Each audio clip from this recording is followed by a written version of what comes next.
Recording as we fade in because we're using Skype this morning. So that fuzzy wuzzy fade in has come. That's I the talk Skype signature, is it? Yeah. What am I talking about? I have The no idea. 22nd of May, and we're just starting out. You don't have to worry about what you're talking about. I never do. Okay. I never ever worry about you. Okay. I don't understand you. That's fine. I never worry. I'll Do take you what I can understand get. me? Unfortunately, I think I do more and more Okay, day that's a little problematic. as the days go by. Yes, and that's frightening to me. But listen, I got a Yep. call yesterday from somebody at UPS, Oh boy. someone I hadn't heard from in a long time. This Did person they isn't. rain calumny and terror No, down on you? this person, when I worked with her several years ago, was what I called her, I guess, a junior person in communications. She is now a more senior person in communications. Is this in Canada or the States? This is in Canada, and I was surprised that our little confabs get that much coverage. But somebody picked up on something, and so she and I had a long chat. And I wanted to make sure that everyone understands that I wasn't ragging on the company or the drivers. It was quite the opposite. I think some people may have had a different impression, but she did. Basically, your point was it's overwhelmed, right? Yeah, but she did acknowledge that they are having a rough time, and volumes are very, very, very high. And much like Canada Post and the other carriers, the social distancing has to come into play, and so there are diametrically opposed forces coming together here, and they're having a tough time. So they're asking people to be patient. And I simply reminded her of what I was suggesting yesterday, and that was that perhaps if management were more forthcoming in explaining and showing and illustrating a little bit more what's going on behind the scenes, then the average person would say, "Oh my God, I had no idea. I guess I'll just shut up." But I was again going through some of the reviews on various sites this morning, and they're just tanking. They're getting hammered by the Well, average you person said out some of there. the delivery times were weeks. Yes, yes. And I'm And looking. we have talked about Purolator, which is owned by Canada Post and Canada Post. My wife just got a couple of orders through Canada Post. She ordered them earlier this week. It was a Yes, matter of 2, 3 days. depends So, on if it's Montreal, Toronto, sometimes it can be fairly quick. My mother received a shipment this yesterday. She's in Toronto, and it was mailed from Hamilton 2 weeks ago. So it depends on where the Hamilton's bottlenecks an are. hour and a half drive. So it depends where the bottlenecks are, what's going on. So it's a tough time for everyone. And so UPS says, hello, thank you for your patience. And things will work out in the wash eventually. But please don't take it out on the drivers or the people who answer the No, phone. they are working long, long days Did you have in a somebody? precarious situation. Yeah, absolutely. Did you have something to share with us this morning before we move Very on? quick thing. Okay. Oops. Okay. Can I start sharing? Yes, you should. I There already you have. are. Okay. Sharing. And I just want, before we talk with Dennis and Chuck. Chuck Phillips, just a quick look at the S&P is down about 20, and the S&P is down about 6, and the TSX is down about 20, but which is nothing these days. What I did want to talk about is the fact that I'm 68 in August. Yes. I'm reading a book. Where find it? Oh, this is the one I'm reading, and we're having David on the program next week, I believe. Right. Yes. Called 7 Days in Hell. David teaches military history at, I believe it's Dawson, and has written this book. And you're wondering, why the hell are you reading this now? It is absolutely fascinating. I'm petrified to turn the page, but I can't stop myself. But where I am now is when the Canadians in late July are visited by this man. He is 69 in July of 1944. Wow. He's jumping out of jeeps. He's relieving himself in the middle of the field. He's running around all over the place. He's running up to I mean, there's a firefight going on not 500 yards from where the Prime Minister of Britain, Winston Churchill, is. So I figure in about a year, I'm going to be the Prime Minister of Britain. And of course, this is the famous Yusuf Karsh picture, the one and the famous story that goes with it, which I was fortunate enough to confirm with Yusuf Karsh himself, taken in Ottawa. And Karsh leaned over and pulled the cigar out of Churchill's hand. Churchill was in not a foul mood, but an impatient mood. He had things to do. Come on, let's get this going. And this is how we ended up with this one. This is another one less well known, when I guess Karsh explained to the Prime Minister exactly what he was up to. And that you would one day be Prime Minister. So that's that's that reaction there. Mm-hmm. That's that one there. And of course, he took pictures of so many Canadians and Americans and world leaders. I didn't know he took a picture of Martin Luther King. Yes, he did. Yeah, Martin Luther King. And I'm not sure whether he did it in his Ottawa studio or because King was led a peripatetic life. He was always all over the place. Nelson Mandela. Right. Of course. Yuri Gagarin. I thought that was a wonderful photograph. What a great face. Yep. And he did take pictures of people who were not as famous. This is an Ottawa woman. Her name is Lillian Levine. And she took this picture before she went overseas in the war in Ottawa and sent it to her mom, to Mother with Love, Lillian. And his pictures of the famous and the infamous and the not famous are just studies in the beauty and the vitality and the variety of the human face. So I just thought I'd share that with you. Thank you very much. You're very welcome. Soothes my soul for this Friday. I think this is that I'm going to be Prime Minister in 2 years? No. Yusuf Karsh, I think. So I'll have to do something with my hair. If I'm going to match Boris, I'm going to have to. You'll have to turn your sharing off there, and then we'll I'm sorry, I did. I thought I already had. We're back into Skype here. It's because we're going back and forth. There we go. All right. Let me see. It's a couple of more steps than it is. Zoom. And we're getting accustomed to all of that. So let me just make sure that I can connect with our friend. Chuck and Dennis at the same time? No, we're going to talk to Charles first. Charles Phillips, Chuck Phillips, and I go back, my God, 40 years. We worked in radio starting around 1979 in Ottawa. And he was a morning man at CFGO 1440 at the time. Now, Charles has done a lot of voiceover and a lot of radio work since then. And we're just giving him a shout now. He should be joining us shortly. And he has been working with Dennis Bodin from Assante for many years. There he is. Charles, good morning. Chuck. Good morning, Chuck. I'm Dave Bronstetter in Montreal. Dave, we met years and years and years ago. Really? When? Yes, because I know your name and I know your voice. Yeah. No, we met. I think it was you were hosting a literacy event, I think, at golf course in Il-Perrot, sorry. Oh, my goodness. That was a long, long time ago. I think I attended that too. Is that possible? Yeah, it's possible. As a matter of fact, I still have the plaque here somewhere hanging on a wall. Well, cheers and good to see you again, Chuck. Good to see you. Good to see you both. Dave and literacy event. I don't know. There's a joke in there somewhere. Chuck is being gracious, Yvan. Now, Charles. Yes. You and I go back more than 40 years, and I hadn't seen Chuck because Chuck has been working with Dennis Bodin for how many years now, Charles? Oh, it's got to be at least 25, 30 years. Oh, I had no idea it was that long. So he has been co-hosting shows with Dennis at CJAD and at other venues and things for many years. And I had not seen Charles, and I replaced Charles. God, it was a year ago now already, more than a year ago.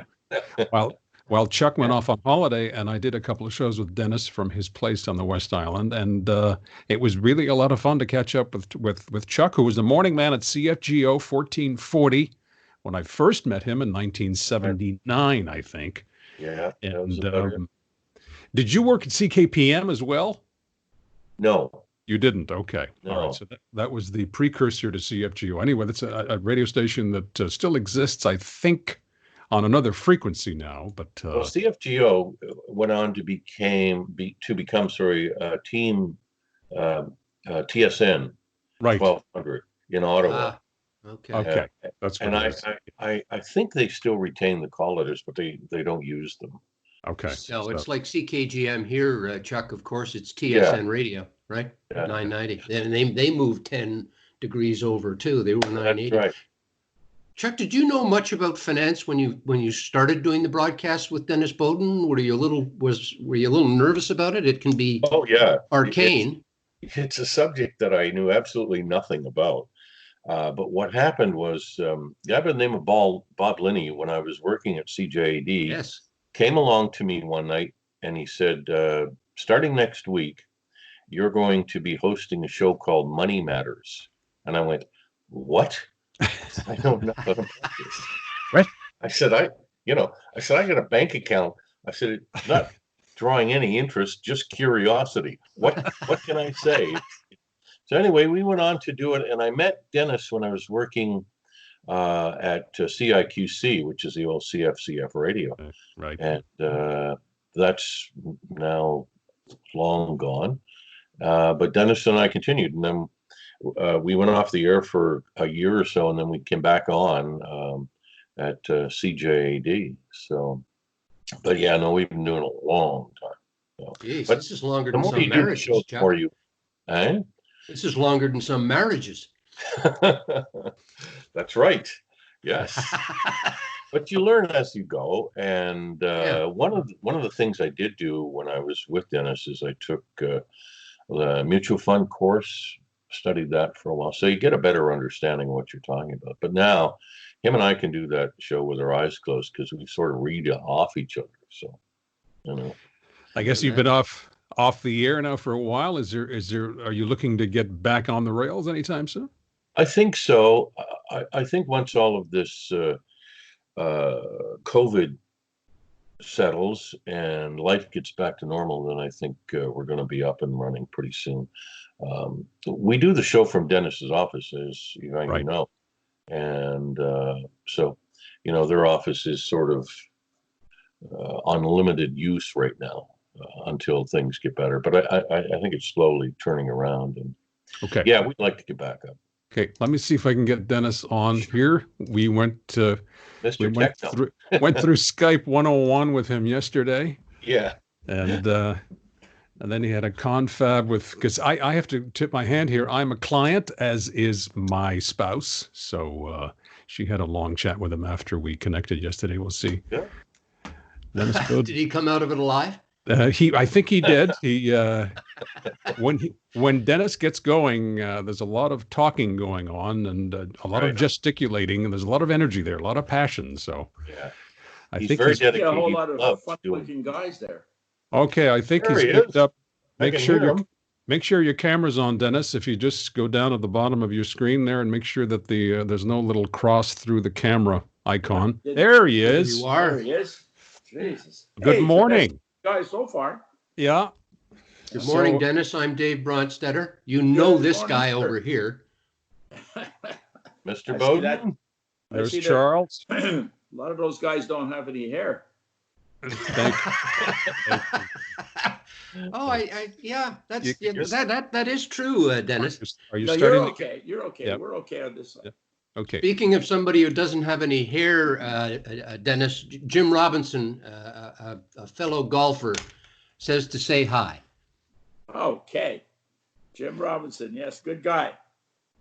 So Lousy golfer. where do we begin here, Dave? Why don't you jump in because you? Okay, well, Dennis, I guess what I'm thinking is, you look at the stock market, either the TSX or the S&P on any given day, and it seems to be mountain high, valley deep. It's so erratic. How do you predict anything from day to day, let alone week to week, and in planning financial stability of any kind? You know, it's very interesting, but there is definitely no predicting. If you tried to do that, Chuck and I have been doing that, Chuck, what, 25 years? Oh, boy. And it's, you don't try to do that, but what you do try to do, and during this particular situation, is to make sure that you put a plan in place to handle some of these situations, not all of them.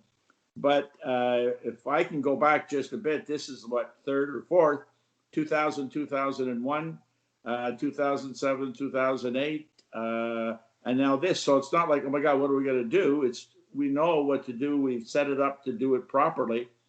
And we do different things like using guaranteed funds that protects the revenue for life, using a strategy of a full plan with the evolution at Assante. It's just trying to make sure that the clients know what's going to happen. And believe me, even now, I'm getting my calls and say, one person spoke to me yesterday and said, I don't even want to look at my portfolio, you know?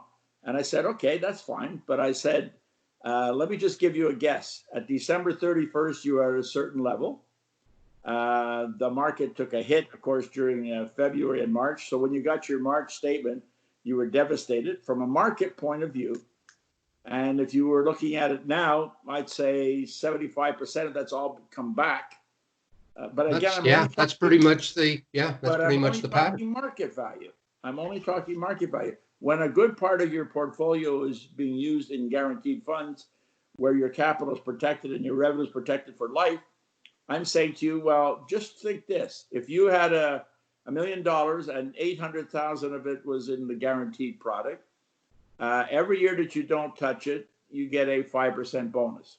So I just say to people that if you were in guaranteed funds and your guaranteed base was at 800,000 on December 31st of 19, I can tell you that on December 31st of 20, I don't know what the market's going to be, but I know that your bonus will be up by 5%. So 5% of 800,000 is 40,000. So your guaranteed base will be 840. So it just calms them down, because all you're trying to do, there's great products out there and there's good advisors all over the place. I just want to sit down with the client and sit down and say, okay, what do you want to do and where do you want to be down the road? And if you need to protect your revenue, you have to develop a strategy combining a fee-based strategy called like evolution or the guarantee fund. You have to choose. And that's what we continue to do, is ask and ask and ask and ask. And believe me, even though we tell everybody every time we sit down what it is, when something like this happens, they've all forgotten all about it. And it's normal. People get spooked. Yeah. Oh, absolutely. Well, it's as much emotion as anything else. Chuck? I think everybody's spooked now, because you open your statement and you look at the bottom line, and it's like, it's literally sticker shock, isn't it, Dennis? Oh yeah, but it's, again, I would say 90% of my clients that I've been dealing with for years and years and years have got a significant portion of their money in these guaranteed funds. Another, since we've gone to Assante, it's been fantastic. We're doing this planning process, which says, depending on your age and depending on your comfort zone, how much do we put where? And you can see when the markets were going down, I'd get calls from the clients saying, I got all these buys and sells, what's going on? I said, that's exactly what you want. Professionals who are watching your portfolio are literally saying, hey, this went down, way down. It's a crazy opportunity. We've got to buy here. So they'll sell some bonds and they'll sell some this and they'll buy it. And this is what's happening when you have a managed portfolio, and you really have to be keeping it adjusted. This is what we try to do, is it's not buy your stock and say, I hope it works. And if I tell you buy Bank of Montreal or buy TD or whatever it's going to be, that's a great stock. When it goes down, it's pretty well a definite buying opportunity, but you better have the money to do it. Well, that's an interesting thing, because excuse me, Chuck, I was just thinking, when it goes down, there's a sense out there that when's it going to come back up? It's nice to buy low and then sell high, but boy, yeah, it's a great theory. Yeah, it's a great theory. There's no question. That's why if you're managing your dollars, if you're trying to do it by yourself, hats off to you. Do it. You know, I can't give you the advice. I'm going to say buy when it's down and sell when it's high. But you can't do that. But if you have a managed product inside of it, you've got already, depending on where your comfort zone is, you have a portion already in what we call an income position, meaning bonds or real estate or something like that. So if you've got 30 or 40% of your whole portfolio, and let's say it's $500,000, and you got 30% of it in things like that, then automatically the manager who's managing your portfolio, and he also knows where your comfort zone is, can then turn around and say, I'm going to go in and get some of that income, some of that real estate, and take that, sell that, because it's available all the time. I'm going to buy those banks or Bell Canada or those companies. So you try to do that by yourself, you're going to commit hara-kiri. But if you really allow the managers to manage, and we do regular reviews and updates, they'll do that. They will be buying when they should be buying, and they will be selling when they should be selling. Sure. So you're spending, again, a lot of your time simply reassuring people. Are they reassured when you hang up the phone these days? Okay. Because they've been with me for so long, and even the new people that have come on and say, oh my God, look, I'm down by, again, what did we do? How much did we put in guarantee? How much did we put in evolution? How did we protect you? Now let's look at the market, and then let's look at the guarantee base. And that's what it comes down to. You got to review, and you got to keep people assured. And no matter how many times you tell it, when this happens, you just got to be very comfortable to sit down with your client. And unfortunately, we're not seeing as many clients as we want right now because of this COVID, but we're really looking at an opportunity that says, all right, this is what's happening. Remember, we told you these things were going to happen. Now it's a buying opportunity. I don't know, like you say, you may not have the cash, but if you've got somebody managing your money, you do have the cash. Can I ask you a couple of questions based on articles I've read recently? Yesterday, Dennis, I read an article that said ETFs, exchange traded funds, have got so big that they actually distort the ups and downs. Like they can drive it higher than it should. That's dangerous too. And equally dangerous is when stocks start selling off, they are so big they can drive it lower than they should too. So again, the roller coaster effect. Well, you've got a couple of things. The ETFs are and there's some very good ETFs, but a lot of it is just a quick manage, buy, sell, buy, sell, buy, sell, and that's the way they make their money. I'm not a big fan because I want managed product. I want a manager in there managing it on it and taking the time to make the. I mean, you look at CI, you look at Fidelity, you look at these big companies. They've got tremendous number of people looking at these things. I want this type of situation. ETFs, okay, fine, if that's your style. And there's a lot of situations where you'll see there's some ads out there, oh, I do it online. Again, same thing. If you are concentrated on the most important thing being the cost, then you get literally what you pay for. So if you're doing it that way and you're saying, okay, I'm going to do online this and online, I'm going to do, well, if you're making those decisions yourself with very little help, imagine the person from CI who's got millions of dollars buying and selling while you're trying to buy a stock or two. You're not doing yourself a favor. If those who are good at it, again, take my hat off. But I want the people, because the attractiveness of ETFs is the management expense ratio, right? Where one place may be up to 2, a management 100%. Expense ratio on an ETF is 22.22. Absolutely. So the point is, again, I say to people, it is not how much you're paying it's how much you're getting at the bottom line. Down the road, when you make the phone call and you're doing it online, who are you phoning? You know, and then and how much whoever's doing it for you, honestly, if let's be honest, if there's somebody is not making any money to help you manage your portfolio, how much time is he going to give you? It's kind of like very difficult to do. And I go back to the old time, and I say old time, and that's when I could talk to Chuck. Hi, Chuck. I knew that was coming. But think of it of way back when people were buying and selling stocks on the radio, so you had the typical broker. Now you have some very good, honest brokers doing the job. So they've got let's say 100 clients, and they're buying shares of Bell, and they're buying and they're buying and buying. All of a sudden, it's time for some reason to sell Bell. Well, wait a minute now. They have to contact, in today's day, you have to contact every single one of your clients and sell Bell. And then the next thing is buy Bank of Montreal. That's very, and here's a person doing the job honestly and hard work and all that straight up. Every time he makes a move, there's a commission, which is normal. That if you buy, you make a commission. So, Chuck, I turn around and say to you, take $20,000 and we buy Royal Bank. We buy, so I make a commission. And then 6 days later, for whatever reason, you and I are talking, you're right. Let's sell Royal Bank and let's buy Scotia.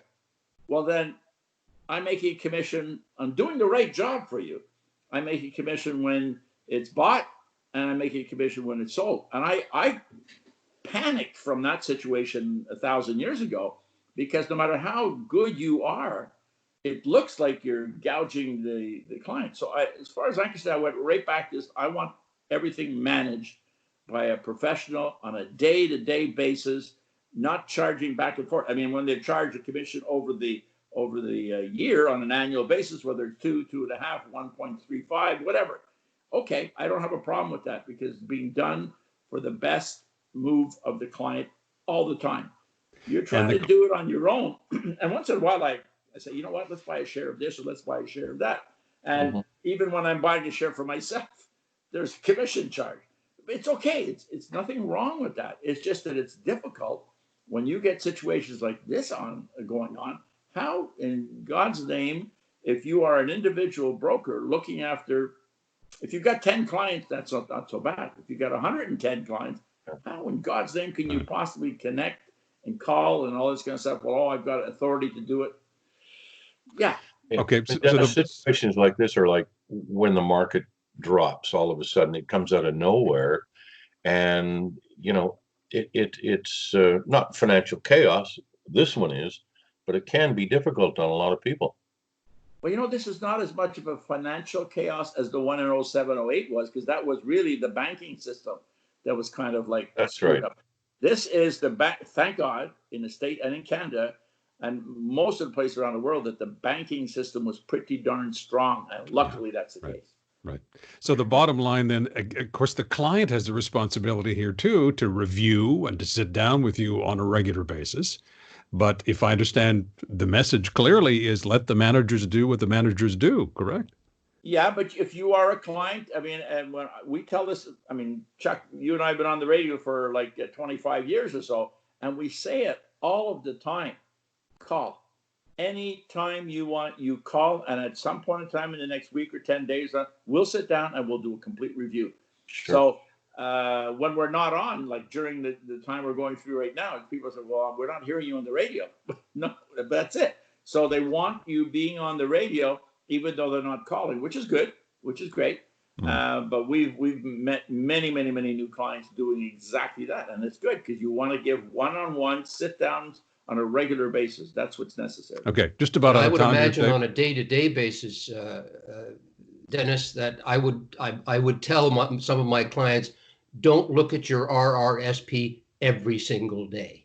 Oh, well, no, that's for sure. And again, I mean, people drive themselves batty. Oh, yeah.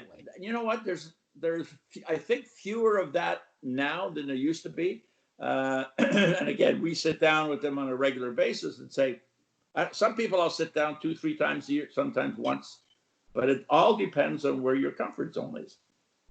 Gentlemen, thank you very much. We're done.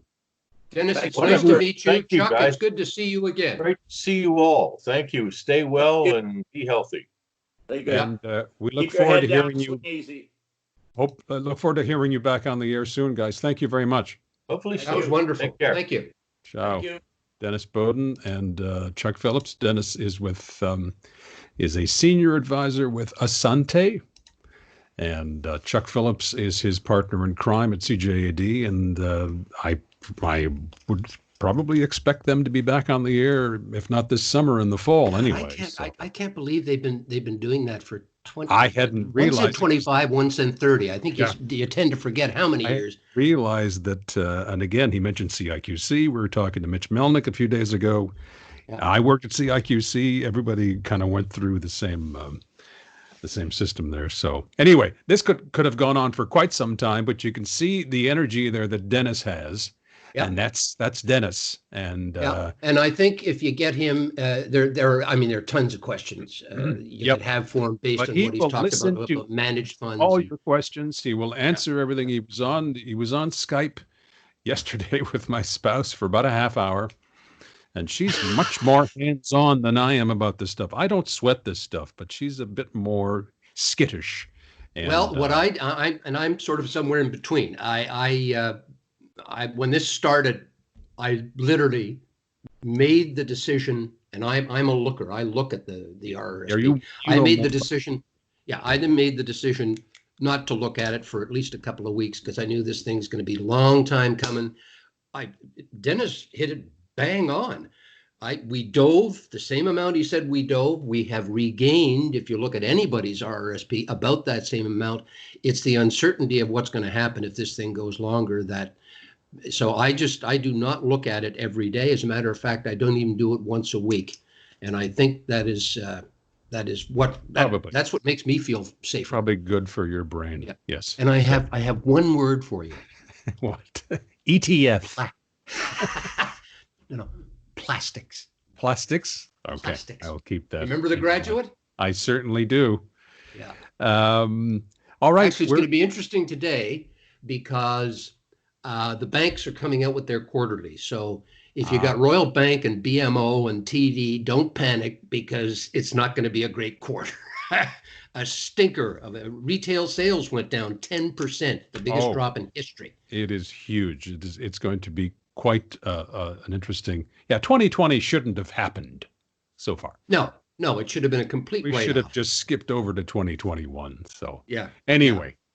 Have a good weekend. Monday, Bill Brownstein, I believe, is going to be joining us. I haven't confirmed with Bill yet, but he's very busy, but he's agreed to have a chat with us. I have not seen or spoken with Bill in person for a long time now, but I'm a fan of his work. The last time we talked in person, we talked on the phone a couple of times. He interviewed me, but the last time we saw each other in person was a fundraiser during a lockout at CBC at a theater.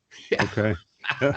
Anyway, known Bill for a long time. Bill is an affable guy, and we'll be chatting with him on Monday. So enjoy your weekend. It's going to be warm, pleasant, and don't think I'm going out into the yard. Don't think about your